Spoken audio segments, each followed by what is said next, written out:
Bonjour les amis, j'espère que vous portez à nouveau à merveille aujourd'hui. Vous voulez vous lancer dans le e-commerce? Alors restez avec moi, on va voir les erreurs à ne pas faire quand on se lance dans le e-commerce.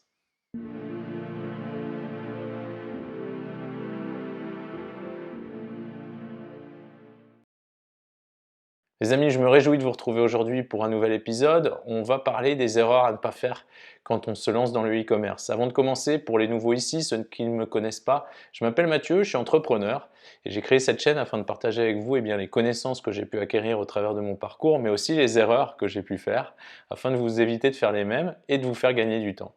Si vous trouvez ce contenu intéressant et que vous pensez que ça pourrait aider quelqu'un autour de vous, n'hésitez pas à le partager, c'est comme ça qu'on pourra aider un maximum de monde. Alors sans plus tarder, aujourd'hui on va voir les 7 erreurs à ne pas faire quand on se lance dans le e-commerce. Pour ceux qui ne le savent pas, j'ai moi-même un business de e-commerce, ça s'appelle batterieboutique.fr, je vous invite à aller faire un tour sur le site, on vend des batteries et des chargeurs et je suis sûr qu'on a une solution pour vous si vous cherchez à redonner vie à l'un de vos appareils. Notre mission, c'est justement de lutter contre l'obsolescence en vous permettant de redonner vie à vos appareils avec la batterie dont vous avez besoin. Donc, je sais un peu de quoi je parle quand je parle des erreurs qu'on peut faire quand on lance son e-commerce.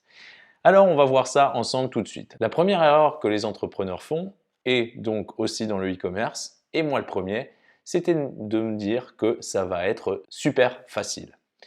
Quand j'ai eu l'occasion de me lancer dans ce business, je me suis dit, allez, la première année, je vais maintenir le chiffre, la deuxième année, je double, la troisième année, je redouble, et on va cartonner. Alors, si c'était si facile, tout le monde le ferait. Bien sûr, n'importe qui peut se lancer dans le e-commerce, et je vous invite à vous lancer dans le e-commerce si c'est ce que vous voulez faire, mais penser que ça va être facile, c'est vraiment se berner, et en fait, je me suis rendu compte que en tant qu'entrepreneur, la plupart du temps, on est toujours dans un cycle qu'on va reproduire jusqu'à ce qu'on trouve vraiment la chose sur laquelle on va s'accrocher. En fait, admettons, vous avez un ami autour de vous qui vous dit, votre ami Mathieu, il vous dit, je fais du e-commerce, ça fonctionne très bien, je suis content, j'ai une décorrélation entre le nombre d'heures que je peux travailler et l'argent que je peux faire, c'est super. Et donc, vous allez commencer à vous dire, c'est super, je vais faire du e-commerce aussi. Cette étape, c'est l'optimisme non informé. C'est-à-dire que du fait de vidéos ou alors de votre entourage ou de ce que vous avez pu rechercher autour de vous, vous dites, c'est une belle opportunité, je pense que ça peut marcher, c'est pas trop difficile, je vais y aller. Donc, optimisme non informé. Vous vous lancez. Et qu'est-ce qui se passe? Vous vous rendez compte que c'est pas si facile que ça, et que ça c'est difficile, et que vous rencontrez ce doute, et que vous rencontrez cette embûche, et cette difficulté, et vous passez de l'optimisme non informé au pessimisme informé. C'est-à-dire que vous vous rendez bien compte que ce n'est pas si facile et que vous n'allez peut-être pas y arriver. Parce que tous les entrepreneurs vous le diront, on ne sait jamais si on va y arriver, et le plus dur dans l'entrepreneuriat, c'est de continuer, d'avancer, de travailler, sans forcément avoir tout de suite les fruits de son travail, et sans savoir si au bout, ça va fonctionner et ça va vraiment marcher. Donc de cette étape du pessimisme informé, on va vraiment se rendre compte que c'était pas si facile, qu'on se trompait, et là, on va rentrer dans la vallée du désespoir. La vallée du désespoir, c'est quand on est là, on mange son pain noir, on se rend compte que vraiment il y a beaucoup de choses auxquelles on n'avait pas pensé, on se demande si on va y arriver, on a des jours de doute, on a des jours où on transpire, on a des jours où on a peur, on est anxieux, on a des jours où ça va mieux, et notre moral, il fait que ça, il remonte parce qu'on a fait quelque chose, et puis le lendemain il y a de nouveau une tuile, enfin bon. C'est la vallée du désespoir. Et souvent, ce qui se passe à ce moment-là, quand on est dans la vallée du désespoir et qu'on doute, on va peut-être entendre autour de soi quelqu'un qui fait autre chose. Ah, je fais ci et ça fonctionne super bien. Et donc, on va sauter sur une autre opportunité et on va abandonner la première chose qu'on avait mise en route.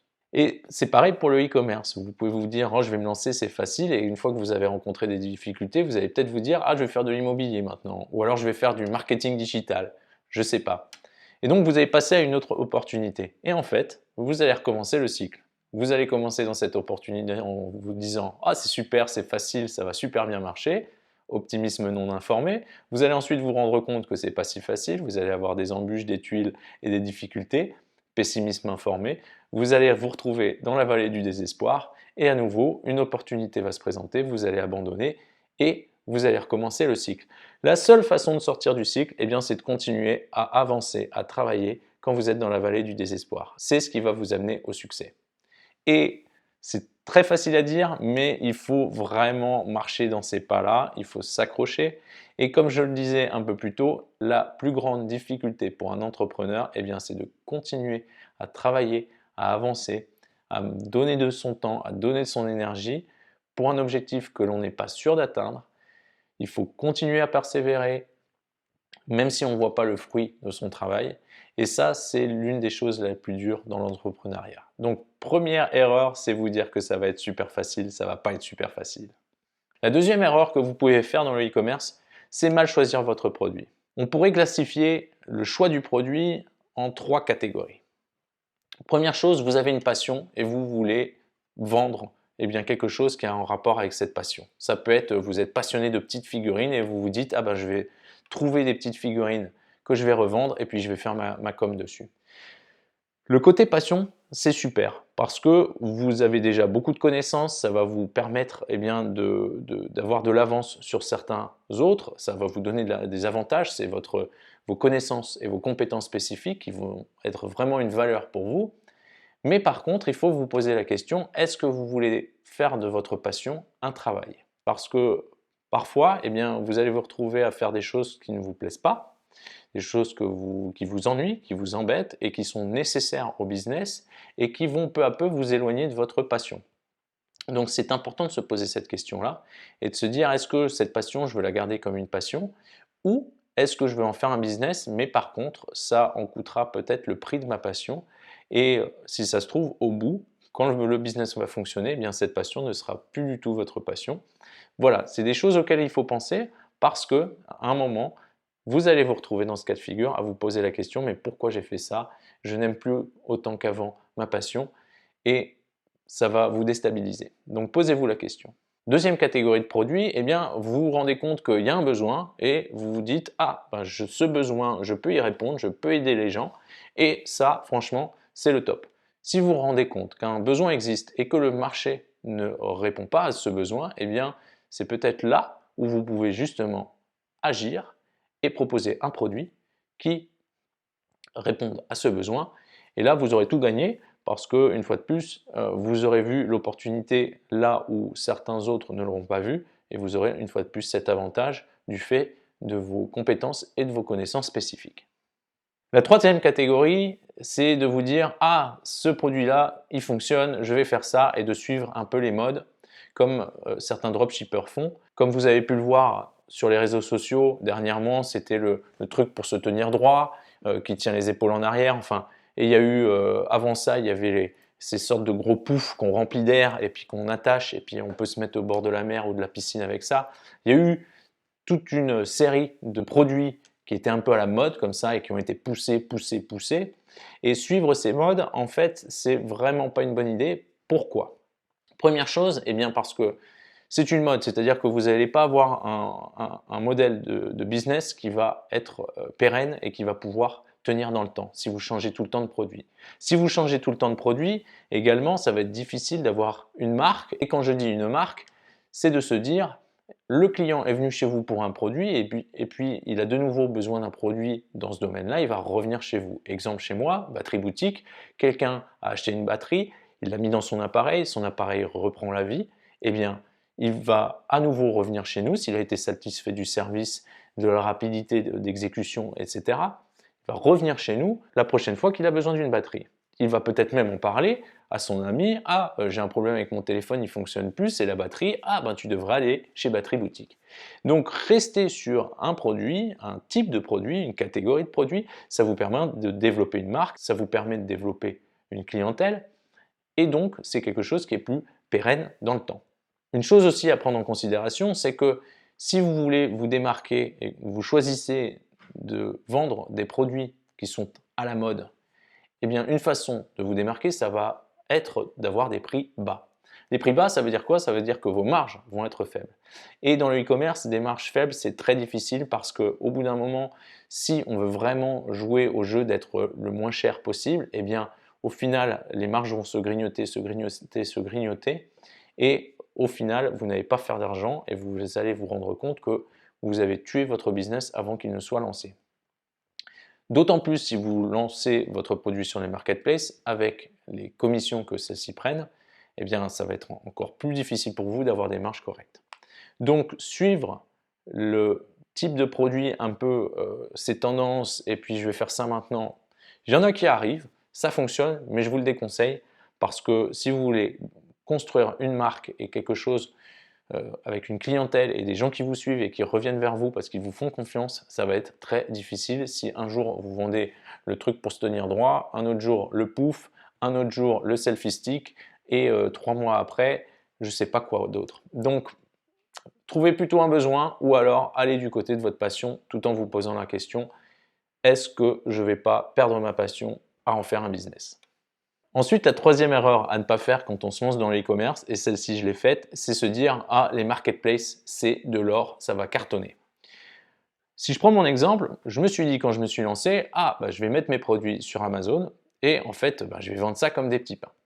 Et ça ne s'est pas du tout passé ainsi. Qu'est-ce qui s'est passé? Première chose, mes produits, eh bien, ils étaient sur la page numéro 5, alors qu'avant, mes produits, qui étaient vraiment la batterie dont vous avez besoin pour cet appareil en particulier, quand on faisait une recherche correcte, eh bien, avant, on avait tous les produits Amazon, ensuite tous les produits des vendeurs qui fonctionnent bien sur Amazon, mais tous ces produits-là ne correspondaient pas à la batterie dont le client aurait besoin. Et au final, il y avait ma batterie spécifique qui arrivait en 5e page. Donc autant vous dire que pour vendre dans ces conditions-là, c'est très difficile. Ensuite, les marketplaces, eh bien, elles prennent une jolie commission sur vos ventes. Donc ça veut dire quoi? Ça veut dire que soit vous devez réduire vos marges pour vendre au même prix que sur votre site, soit vous devez augmenter votre prix et à ce moment-là perdre peut-être en compétitivité. Donc il y a vraiment une sorte de juste milieu à trouver. Moi, je ne me prends pas la tête sur les marketplaces. Si la marketplace prend 13%, eh bien mon prix prend 13% parce que mon principe, c'est de me dire je préfère ne pas vendre plutôt que de vendre et de ne pas faire d'argent. Donc je rajoute un premium sur le prix correspondant à la commission que va collecter la marketplace, quitte à faire moins de ventes, au moins quand je fais une vente, je fais vraiment de l'argent sur mon produit. Ensuite, une dernière chose qu'il faut considérer avec les marketplaces, et ça c'est arrivé à l'un de mes amis qui est aussi dans le e-commerce, eh bien en fait les marketplaces, elles ont tout votre data. Elles savent ce que vous vendez, quand vous le vendez, elles savent ce qui marche et ce qui ne marche pas. Et en fait au bout d'un moment, elles se disent « Ah mais ce produit-là il marche, eh ben, je vais commencer à le vendre ». Et donc qu'est-ce qui se passe? C'est que vos best-sellers sur la marketplace vont se faire remplacer par les mêmes produits, mais que la marketplace aura sourcé, va mettre en avant et vos produits, ils vont les reléguer en 4e page. Ce qui fait que vos best-sellers, vous n'allez plus les vendre et au final, c'est la marketplace qui va vendre ses produits alors que c'était vous qui les vendiez avant. C'est quelque chose qui est arrivé à mon ami, il était dégoûté, il s'en est rendu compte et en fait, là, vous ne pouvez rien faire. Donc bien sûr, les marketplaces, ça permet de toucher plus de gens, mais il faut prendre en considération ces inconvénients qui sont le fait d'être relégué la plupart du temps à des pages secondaires après les produits de la marketplace et qui ne sont pas forcément de meilleure qualité. Le fait que les commissions soient élevées et aussi le fait qu'à un moment, les marketplaces peuvent tout simplement récupérer votre produit et le vendre à votre place. Donc les marketplaces, pensez que c'est la meilleure aubaine et que c'est de l'or, c'est pas tant que ça le cas. Ensuite, 4e erreur, c'est de ne pas avoir un capital de départ pour pouvoir investir dans votre business. Si vous êtes au ras des pâquerettes avec le capital que vous avez à investir, vous n'allez pas pouvoir à un moment mettre un coup de pub pour tester est-ce que ce produit fonctionne ou mettre un coup de pub sur cette catégorie de produits et vous allez avoir besoin d'un certain capital pour lancer, alimenter la machine et également pour ensuite continuer à la faire fonctionner. Alors l'avantage dans le e-commerce, c'est que les clients payent, on encaisse et ensuite on envoie la marchandise la plupart du temps. Ce qui fait que en principe, si on s'en sort bien, on a une trésorerie qui est positive. C'est-à-dire qu'on est payé avant d'envoyer la marchandise. Alors si on a du stock, on a peut-être payé déjà les articles qu'on a dans notre stock, mais on n'attend pas d'avoir livré le client pour ensuite toucher l'argent. Donc ça, c'est déjà un avantage d'avoir une trésorerie positive, mais c'est bien d'avoir eh bien, plus de trésorerie, plus de capital pour pouvoir justement investir dans des améliorations, dans de l'automatisation et dans de la pub. Bien sûr, il faut faire de la pub, il faut tester différentes pubs, différentes plateformes pour la pub, mais il ne faut pas non plus cramer l'argent dans la pub. Et souvent, quand vous allez vous lancer, vous allez avoir un interlocuteur qui va vous dire « Ah, mais faites ceci, faites cela ». Et par exemple, moi, en ce moment, chez Google, ils veulent que je baisse mon ROAS cible, donc le retour sur investissement que j'ai au niveau de la pub. Moi, je veux un ROAS de minimum de 5. C'est-à-dire que si je mets 1 euro dans la pub, moi, j'encaisse 5 euros. J'ai calculé que c'était le ROAS qui était le minimum pour moi afin que je puisse avoir un modèle qui soit pérenne et qui soit sain en termes économiques avec mes marges, etc. Et là, ils sont en train de me dire « Ah non, non, baissez votre ROAS cible parce que comme ça, vous allez faire plus de conversions. » Alors oui, je vais faire plus de ventes, mais en fait, le coût d'acquisition pour faire ces ventes va être plus élevé et donc au final, le retour sur investissement que j'ai sur ma publicité, eh bien, il va descendre. Et donc à un moment, c'est un peu le serpent qui se mord la queue parce que eux, ils veulent que forcément vous dépensiez plus et vous vous dites non, non, non, moi si vous n'arrivez pas à me faire ce ROAS-là, eh bien, je ne mettrai pas plus d'argent. Alors que par contre, si vous arrivez à me faire un ROAS de 10, moi j'ouvre les vannes et je vous mets 10 000 euros par mois, il n'y a pas de souci. Donc, il y a toujours ce jeu un peu du chat et de la souris avec les plateformes sur lesquelles on fait de la pub. Et donc, il ne faut pas non plus eh bien, brûler l'argent et se dire, allez, moi la première année, j'ai vraiment brûlé de l'argent. Alors, j'ai fait beaucoup de pubs. Alors bien sûr, ça a fait des yeux qui ont vu mon logo, etc. Donc c'est pas complètement perdu, mais le retour sur investissement, eh bien, n'a pas été celui que j'escomptais et j'ai un peu brûlé de l'argent, j'ai cramé des billets comme on dit avec mes partenaires. Mais bon, j'ai appris et c'est une erreur que je vous invite à ne pas faire parce que j'ai pas mal gaspillé d'argent ainsi. Ensuite, la cinquième erreur, eh bien, c'est de mal choisir son fournisseur. Alors à ce moment-là, il faut se poser la question, est-ce que vous faites du dropshipping ou est-ce que vous avez votre propre stock? Pour ceux qui ne connaissent pas le principe du dropshipping, le principe du dropshipping, c'est vous avez votre site avec les produits, un client achète le produit, mais vous ne l'avez pas en stock, vous n'avez pas de stock. Et en fait, qu'est-ce qui se passe? C'est votre fournisseur qui, depuis son stock, l'envoie à votre client. Les informations passent par chez vous, vous informez une fois que votre fournisseur a expédié l'article, eh bien vous informez le client, vous donnez le numéro de suivi, etc. Et bien sûr, vous encaissez l'argent et ensuite vous allez payer le fournisseur. Donc, si vous avez du stock ou si vous faites du dropshipping, déjà il va falloir se poser la question. Quand on choisit son fournisseur, il y a deux choses qui sont très importantes. Il y a déjà son professionnalisme, c'est-à-dire en fait la confiance que vous pouvez avoir en lui et vous dire voilà, si j'ai cette commande, il va envoyer en temps, en heure l'article qu'il faut. Ensuite, il y a aussi la question de la qualité. La qualité, bien sûr, de son travail, mais aussi la qualité de ses produits. Avant tout, c'est un fournisseur, vous allez vers lui pour ses produits. Donc, s'il a des produits un jour qui sont top et le lendemain qui sont pas top, c'est pas l'idéal parce que vous allez avoir eh bien, des clients satisfaits et des clients un peu moins satisfaits. Et le but dans le e-commerce, c'est d'avoir tout le monde satisfait. Parce que vous le savez très bien, sur 10 personnes qui ont une expérience positive, 0 vont mettre un commentaires positifs et sur 10 personnes qui ont une expérience négative, eh bien vous en avez 9 qui vont le dire à leurs amis, qui vont poster un commentaire, qui vont mettre un avis, etc. Donc vraiment, il faut maîtriser cette qualité au niveau de votre fournisseur, que ce soit au niveau des produits, mais aussi au niveau de son service. Si vous êtes en dropshipping, eh bien qu'il envoie en temps et en heure, qu'il vous communique son stock correctement, que vous ne vendiez pas quelque chose alors que c'est plus en stock, et donc ça fait encore un client qui n'est pas content, vous devez les rembourser, vous passez pour une société qui n'est pas sérieuse, etc. Il faut aussi se poser la question, est-ce que j'ai un fournisseur ou est-ce que j'en ai plusieurs? Si on a un fournisseur, eh bien les choses sont plus simples, mais par contre, le danger, c'est que si à un moment ça se passe mal avec lui, eh bien vous vous retrouvez sans fournisseur. A l'inverse, si vous avez plusieurs fournisseurs, eh bien vous répartissez votre risque, c'est-à-dire que si l'un vous lâche ou ne fonctionne plus ou ne fournit plus de produits, eh bien vous avez les autres. Mais c'est plus compliqué à mettre en œuvre parce que vous avez plusieurs interlocuteurs. Moi, par exemple, je n'ai qu'un seul fournisseur, on a un contrat ensemble et on a réussi à définir les termes du contrat en essayant d'avoir une expérience où on est tous les deux gagnants, parce qu'on pense long terme. Donc c'est facile, au final, moi j'ai pris son catalogue et en fait je l'ai mis sur le marché français. Enfin, quand je dis facile, il y a plus de 27 000 références, donc c'est pas si facile. Mais voilà, cette simplification d'avoir qu'un seul fournisseur me simplifie beaucoup de choses, administrativement et comptablement parlant également. Et du fait du contrat qu'on a ensemble, eh bien j'ai confiance dans le fait qu'on va avoir une relation eh bien, à long terme et on va continuer à avancer ensemble.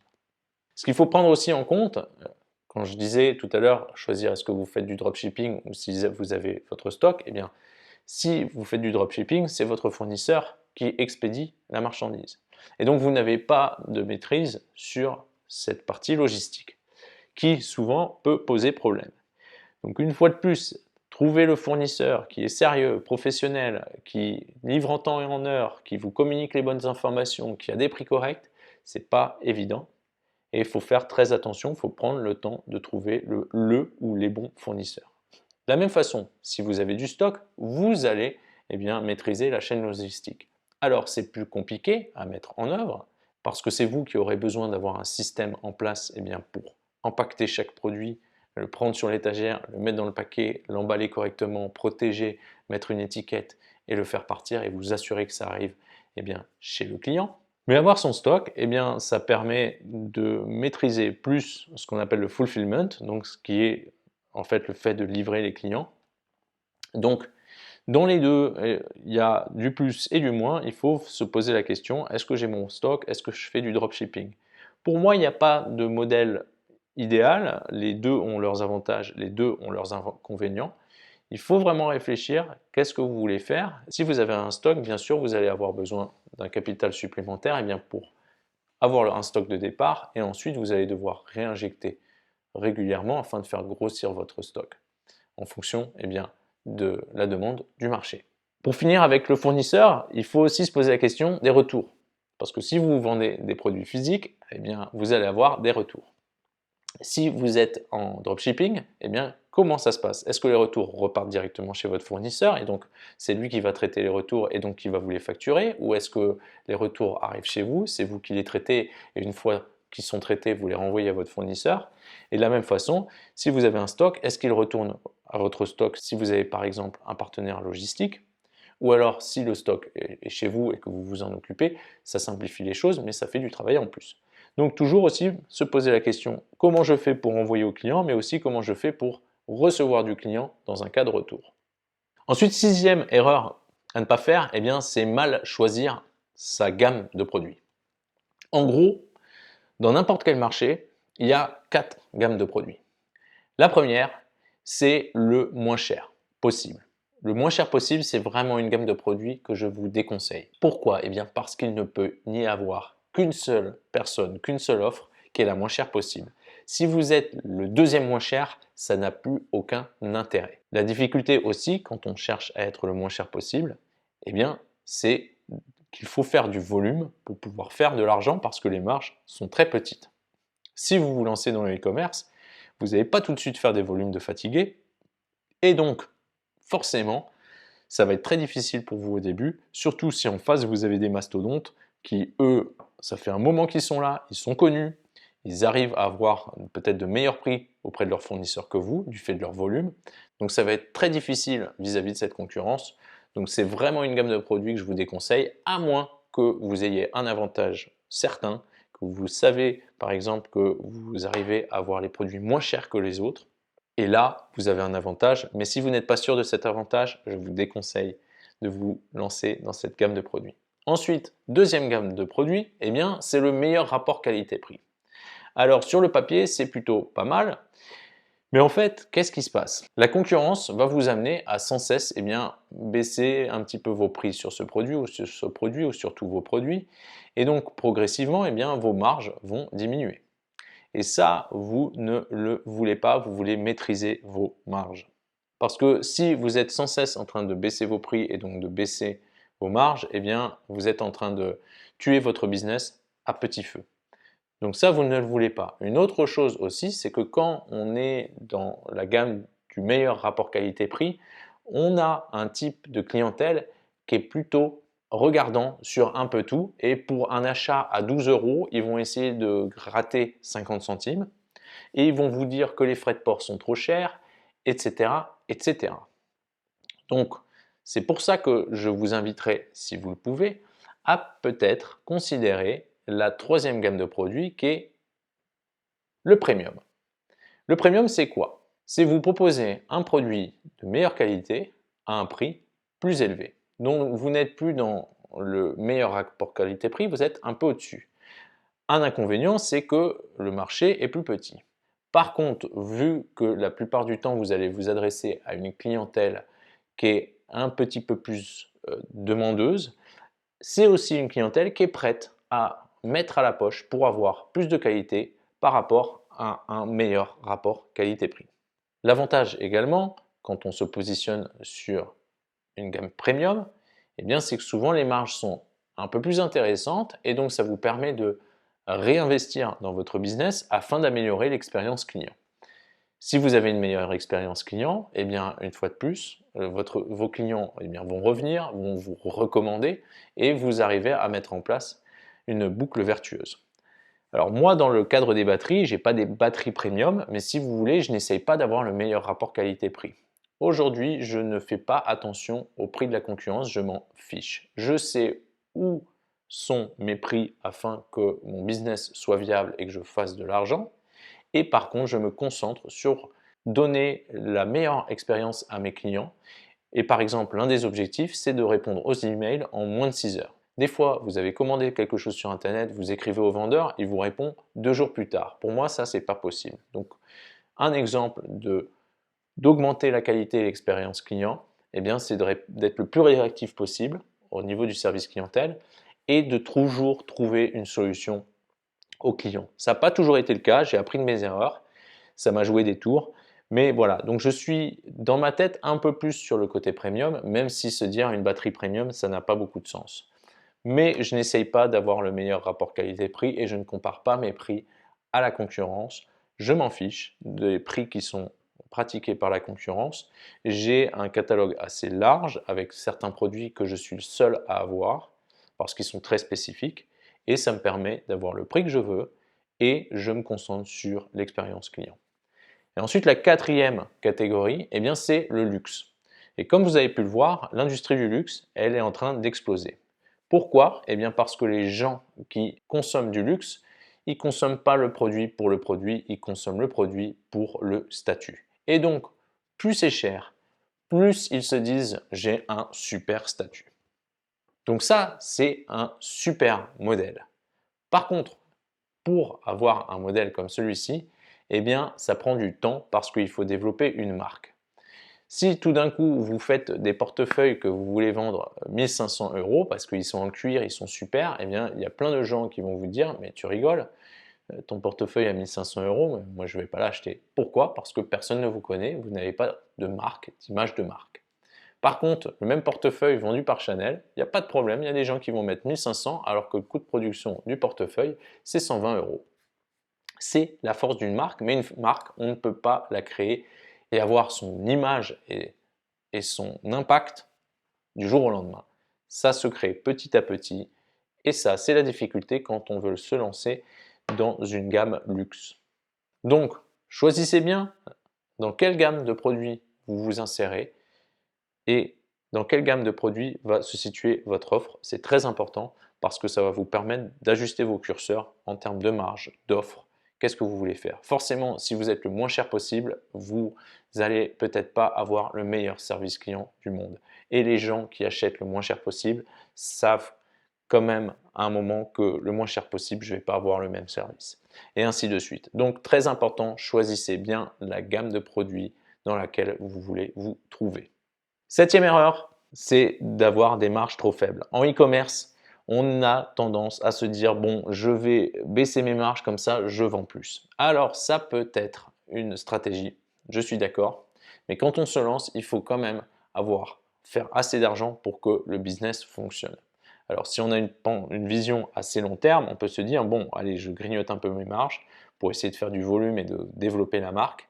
Mais il faut quand même prendre en considération que dans le e-commerce, il y a beaucoup de dépenses entre le produit, les frais administratifs, les frais comptables, les frais de logistique, la pub, et j'en passe. Et donc, il faut avoir des marges confortables pour pouvoir avoir des marges de manœuvre et la trésorerie de pouvoir mettre un coup d'accélérateur si on le veut ou d'investir dans ceci ou dans une amélioration, une automatisation, payer un ingénieur IT afin d'améliorer le système, comment il fonctionne pour pouvoir justement, une fois de plus, décorréler encore plus le volume de travail qu'on a à faire par rapport aux résultats que l'on va pouvoir faire.